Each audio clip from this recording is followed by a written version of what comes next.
কিরে ভিতরে এত গেস্ট রাইখা তুই এনে নামাজ পড়তে দাঁড়াইছস? কি করবো বস, নামাজের সময় তো হয়ে গেছে গা। নামাজটা পরে পর, গেস্টরা খাবারের লেগে পাগল হইতেছে গা, তাড়াতাড়ি গিয়ে খাবার দে। নামাজটা পড়ে লই, কতক্ষণ আর লাগবো? যেটা কইছি এটা শোন, ঈদের সময় এখন যদি বেচা কিনা না করি তাহলে কবে করমু? ঠিক আছে বস।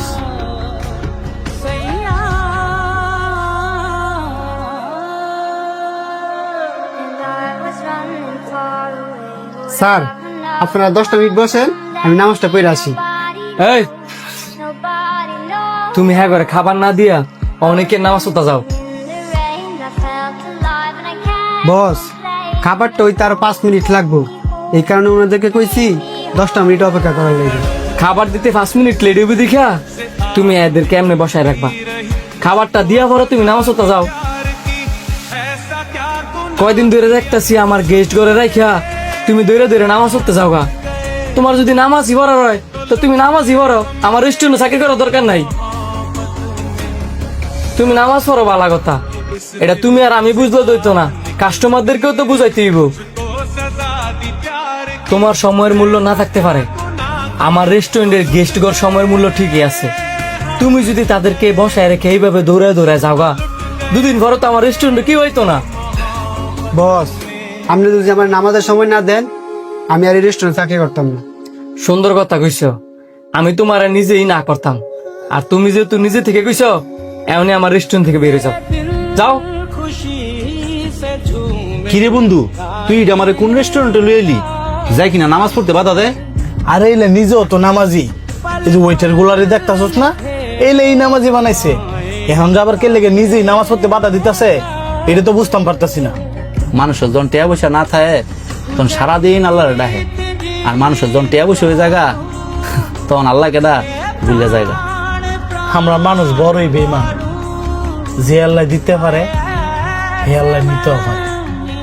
যেদিন দেখবি আবার অভাবে পড়বো সেদিন ঠিকই আল্লাহরে ডাকবো। কি ব্যাপার ভাই, আপনার রেস্টুরেন্টের এই অবস্থা কে লেগা?